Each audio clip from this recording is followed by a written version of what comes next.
पहले इसका एपी हम सीरीज बना लेंगे 0 और 50 के बीच। तो प्रथम विषम संख्या 1 होता है, उसके बाद 3 हो जाएगा, उसके बाद 5 हो जाएगा, उसके बाद 7 होगा, डैश डैश ये आपका प्लस हो जाएगा 49, यानी 50 के बीच। तो 0 और 50 के बीच आपका 1 से स्टार्ट करेंगे, विषम संख्या 1 से होता है। ठीक है विद्यार्थी, तो चलिए यहाँ लिखेंगे विद्यार्थी, यहाँ a बराबर इन प्रथम पद 1 हो जाएगा, d बराबर आपका फॉर्मूला क्या होता है बोलिए, a2 माइनस a1, बोलिए a2 माइनस a1 होता है। तो a2 का वैल्यू कितना है 3 माइनस 1, तो ये घट के कितना हो जाएगा 2 आ गया, यानी d का वैल्यू कितना आ गया। चलिए तो d का वैल्यू आपका 2 आ गया, d का वैल्यू कितना आ गया 2 आ गया। तो अब समझिए यहाँ पे आप क्या करेंगे, an निकालेंगे। तो an यानी अंतिम पद दिया है 49, बोलिए an यानी अंतिम पद कितना दिया विद्यार्थी 49 दिया है।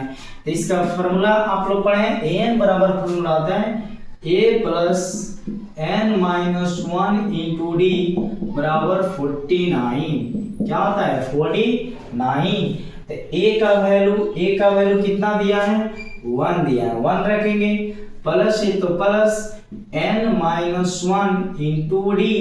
तो d का वैल्यू कितना दिया है, d का वैल्यू 2 आया, कितना आया 2 आया। तो a हो जाएगा 49, क्या हो जाएगा 49।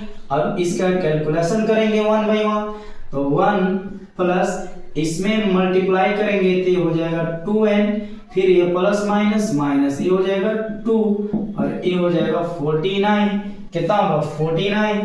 अब चलिए ये हो जाएगा 2n, यहाँ पर 1 है, यहाँ पर माइनस 2 है, तो माइनस 2 में से 1 के घटाएंगे तो माइनस 1 और ये हो गया 49, कितना हो गया 49।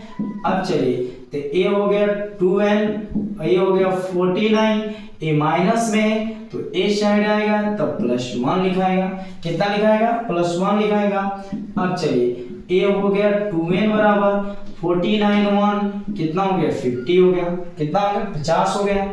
इसलिए n को रोकेंगे तो मल्टीप्लाई में है तो डिवाइड में हो जाएगा, तो ए हो जाएगा 50 बटा 2, इसको डिवाइड करेंगे तो होगा 25, यानी n का वैल्यू कितना आ गया 25।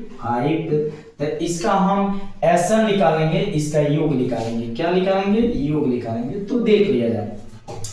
चलिए तो Sn आपका यानी S आपका 15 लिखा, सॉरी 25, S कितना निकालेंगे 25। तो Sn बराबर फॉर्मूला आप लोग पढ़े होंगे, बोलिए n/2 into 2a plus n minus 1 into D, ये होता है Sn का फॉर्मूला, याद रखेंगे n/2 into 2a plus n minus 1 into D. Okay, अब इसका वैल्यू पुट किया जाए, तो वैल्यू आपका n का वैल्यू कितना होगा, यहाँ पर n छुपा रहा है तो n की जगह पर कितना 25, तो a हो जाएगा 25 बटा 2, a हो जाएगा 2 गुने 1 यानी a, तो a का वैल्यू बोलिए 1, a का वैल्यू कितना है 1 प्लस n का वैल्यू कितना है 25 और माइनस 1 और d का वैल्यू देख लिया जाए तो d का वैल्यू कितना है 2, d का वैल्यू कितना है 2, तो यहाँ पे 2 रखेंगे और इजीली इसका कैलकुलेशन हम लोग करेंगे, आपका आंसर आ जाएगा। अब चलिए ये हो जाएगा 25 बटा 2 हो जाएगा, है ना, 2 में 1 से गुना करेंगे 2 प्लस इसमें से घटाइए 25 में से 1 गया 24 और मल्टीप्लाई आपका है 2, कितना है 2। ओके, अब ये हो जाएगा 25 बटा 2 इंटू 2 प्लस 24 गुना कितना होता है 48, कितना होगा 48, तो ये हो जाएगा 25 बटा 2 मल्टीप्लाई, इसको ऐड करेंगे तो कितना होगा 50, इसमें डिवाइड कर देंगे तो ये जाएगा 25, तो 25 में 25 से मल्टीप्लाई किया जाए तो ये हो जाएगा 625, यही क्या हो गया आंसर। अगर यह वीडियो आप लोग को अच्छा लगा हो तो प्लीज इस चैनल को लाइक कर दिए और सब्सक्राइब कर दिए। मिलते हैं नेक्स्ट क्वेश्चन में, तब तक आप सभी को जय हिंद।